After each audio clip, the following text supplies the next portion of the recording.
Өлкөдө эпидемиологиялык абал курч бойдон калууда. Соңку бир сутка ичинде коронавирустан 6, пневмониядан 40 бейтап каза тапты. Бул тууралуу Саламаттыкты сактоо министрлигинин коомдук саламаттык башкармалыгынын жетекчиси Айнур Акматова брифинг учурунда билдирди. Коронавирустан көз жумгандар Кыргыз-Түрк достук ооруканасынан 90 жаштагы эркек киши, Жайыл аймактык ооруканасынан 69 жана 70 жаштагы 2 аял, Жалал Абадтык областык ооруканасынан 49 жана 53 жаштагы эркек киши, Нарын облустук ооруканасынан 61 жаштагы аял. Муну менен жаңы типтеги вирустан көз жумгандардын саны 122ге жетти. Ал эми пневмониядан каза тапкандардын 26сы Бишкек шаарында болсо, өлкөнүн башка аймактарында дагы 14 кишинин өлүмү катталды. Быйыл март айынан бери эле өпкө кагынуудан улам 350 адам каза тапты. Ал эми бир сутка аралыгында коронавирус диагнозу дагы 511 адамга коюлду. Дарыланып жаткан 81 бейтап айыгып үйлөрүнө чыгарылды. Тастыкталган COVID-19 инфекциясынын жалпы 9358 учуру катталды. Анын ичинде Бишкек шаарында 4027, Ош шаарында 948, Баткен облусунда 229, Жалал Абад облусунда 555, Ысык Эл облусунда 301, Нарын облусунда 630, Ош облусунда 634, Чүй облусунда 1708, Талас облусунда 86 учур. Өзүңүздөргө белгилүү болгондой, Солилецк шаарынан келгендердин арасынан 119 учур катталган. Россия Федерациясынан келген курсанттардын арасында 100 учур. Ал эми Россия Федерациясынан келген кыргызстандардын арасынан 21 учур катталган. Бир сутка ичинде коронавирус жуктуруп алган медициналык кызматкерлердин саны 80 адамды түздү. Анын ичинен Бишкек шаарында 17, Чүй облусунда 26, Ош шаарында 9, Ош облусунда 4, Нарын облусунда 5, Ысык Көлдө 6, Жалал Абад облусунда 7, Баткен облусунда 5 жана Талас облусунда 1 медициналык кызматкер катталды. Жалпы республика боюнча COVID-19 диагнозу менен медициналык кызматкерлер арасында 1450 учур катталды. Алардын ичинен бир суткада 4 медициналык кызматкерлер ооруканалардан айыгып чыкты. Жалпысынан республика боюнча 536 медициналык кызматкер ооруканадан айыгып чыгарылды. Кыргызстандын саламаттык сактоо министри Сабиржан Абдикаримов пневмония оорусуна чалдыкканы аныкталды. Бул туурасында коомдук саламаттык сактоо башкармалыгынын жетекчиси Айнур Акматова брифинг учурунда билдирди. Анын айтымында министрдин коронавируска тапшырган анализинин жыйынтыгы терс чыгып, бирок андан өпкөнүн кагынуусу аныкталган. Ал эми министрдин орун басары Нурболот Үсөнбаевдин тапшырган тести COVID-19 жугузуп алганын көрсөткөн. Акматованын айтымында учурда министрдин да орун басарынын абалы да туруктуу, орточо деп бааланууда жана алар тиешелүү дарылануудан өтүп жатышат. Кыргызстан коронавирусту дарылоодо вируска каршы Авифавир дарысын алуу үчүн Россия тарап менен сүйлөшүүлөр жүргүзүлүп жатат. Бул тууралуу Саламаттыкты сактоо министрлигинин өкүлдөрү билдиришти. Буга чейин аталган препарат Казакстанга алып келингени белгилүү болгон. Өткөн жумада Россиядан Кыргызстанга Роспотребнадзордун жетекчисинин орун басары Вячеслав Смоленск баштаган делегация келген. Алардын курамында Бакулев атындагы Илим изилдөө институтунун өкүлдөрү, реаниматологдор болгон. Жолугушуу учурунда Авифавир дарысы боюнча маселе көтөрүлгөн. Учурда кыргызстандык эксперттик топ дагы бул суроону карап, министрлик болсо Россия тарап менен сүйлөшүү жүргүзүп жатыптыр. Өндүрүшчүлөр Авифавир дүйнөдө коронавирусту дарылай турчу эң эффективдүү дары болот деп ишендиришүүдө. 2014-жылдан бери аны Япония сасык тумоонун оор формасын дарылоо үчүн колдоно баштаган. Коронавирус пандемиясынан улам россиялык окумуштуулар дарыны модификациялап, дарылоо протоколун өзгөртүшкөн.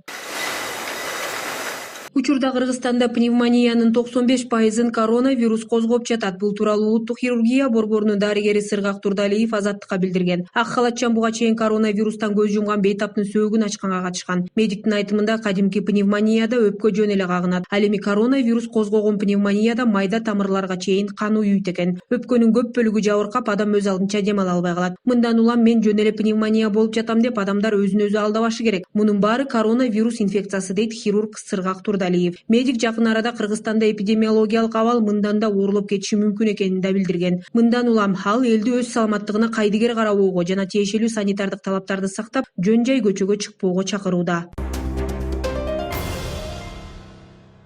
Ноокат аймактык ооруканасы коронавирус менен күрөшүүдө жаңы ыкманы колдонууда. Ооруканада COVID-19 айыккан жарандардын канынын плазмасын аталган илдет менен ооруган жарандарга куюп жатышат. Медициналык жайдын башкы дарыгери Асамидин Мариповдун айтымында, жаңы типтеги вирус менен алгачкы бейтаптар түшө баштагандан тарта бир катар ыкмаларды изилдеп чыгышкан. Анда кытайлык ак халатчандардын кан куюу аркылуу бейтаптарды сактап калган аракеттерин байкашкан. Биз дагы ошол ыкманы колдонуп, ооруп айыгып чыккан адамдардын канынын плазмасын COVID-19 өтө оор түрү менен ооруп жаткан жарандарга куйганыбызда 70-80% эффект берди. Биз ушул ыкма менен ондой оорулууну айыктырдык, дейт Асамидин Марипов. Бүгүнкү күнгө чейин Ноокат аймактык ооруканасында 161 жаран коронавирус менен ооруканада жаткан болсо, алардын дээрлик бардыгы айыгып чыгарылган. Азыркы мезгилдин заманын талабы ушул отделение трансфизиология жана кан куюу бөлүмү ушул коронавирустардын кээ бир оор формаларын айыктырууга жардам болсун катары мына биз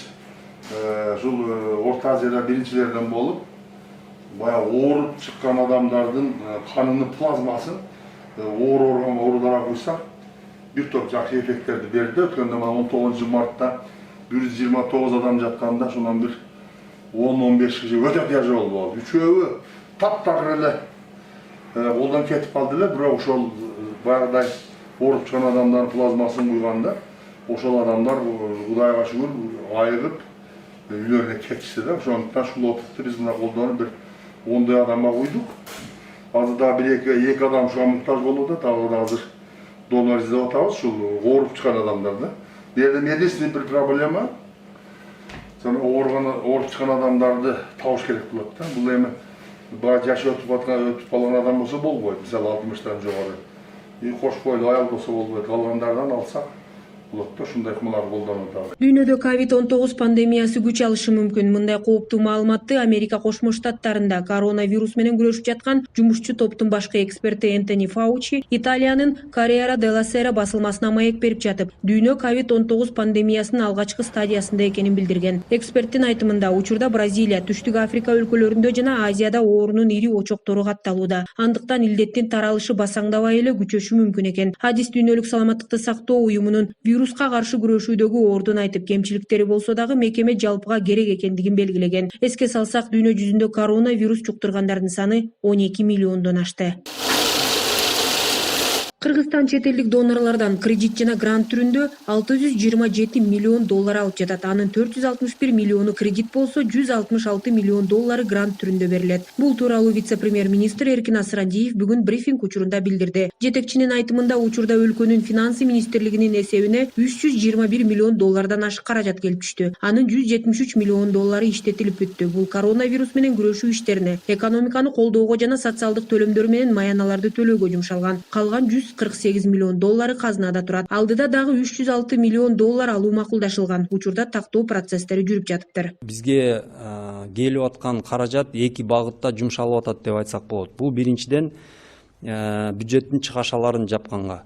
Баарыбызга белгилүү, ушул илдетке жараша, ушул илдетке байланыштуу, ушул кризиске байланыштуу бизде бюджетте абдан чоң жоготуулар болуп атат. Бүгүнкү күндө мына бажы кызматынан, салыктардан бир топ түшпөй алган каражаттар болуп, бирок ошол эле учурда биз бюджетте көрсөтүлгөн чыгашаларды өз убагында төлөп беришибиз керек. Ошондуктан сырттан келип аткан каражаттын көбүнчөсү ошо бюджеттин чыгашаларын жапканга жумшалып атат.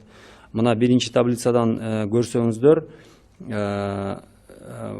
эл аралык валюта фондунан жана Азия өнүктүрүү банкы, Европалык уюмдан келген каражаттар бүт эле ушул бюджеттин чыгашаларын жапканга жумшалып атат. Ысык көл областынын Тоң районунун Балыкчы Кочкор унаа жолунда жол кырсыгы катталып, андан 3 адам каза таап, 3 адам жабыркады. Авария кечээ аталган трассанын 4-чакырымында болуп, анда Volkswagen Passat автомашинасы менен Шахман оор жүк ташуучу унаасынын катышуусунда жол кырсыгы катталган. Анын кесепетинен 46 жаштагы эркек, 42 жаштагы аял жана 12 жаштагы өспүрүм көз жумган. Алар бир үй бүлө мүчөлөрү болушкан. Ал эми 8 жаштагы кыз, 14 жана 16 жаштагы эки бала ооруканага тез жардам унаасы менен жеткирилген. Каргашуу болгон жерге өзгөчө кырдаалдар министрлигинин 4 куткаруучусу, дарыгерлер жана милиция кызматкерлери тартылган. Борбордук шайлоо комиссиясы алдыдагы парламенттик шайлоого катыша турган саясий партияларга кайрылуу жасап, анда саясий бирикмелерди кайрымдуулук иштерин республикалык штаб же жергиликтүү өз алдынча башкаруу органдарында түзүлгөн штаб аркылуу жүргүзүүгө чакырды. Анда кайрымдуулук иш-аракеттери, акысыз же жеңилдетилген шарттарда кызмат көрсөтүү, анын ичинде ыктыярдуу иштер шайлоо өнөктүгүнүн талаптарын бузушу мүмкүн экени айтылат. Боршайком Кыргызстандагы акыркы эпидемиологиялык оор кырдаалга байланыштуу элге жардам берүүгө ниеттенген саясий партияларды тиешелүү талаптарды сактоого үндөөдү. Белгилей кетсек, президенттин жарлыгы менен парламенттик шайлоо быйыл 4 октябрга белгиленген. Кечээ партиялардан документ кабыл алуу мөөнөтү аяктаган. Ага ылайык кезектеги парламенттик шайлоого катышуу ниетин 44 саясий партия билдирген.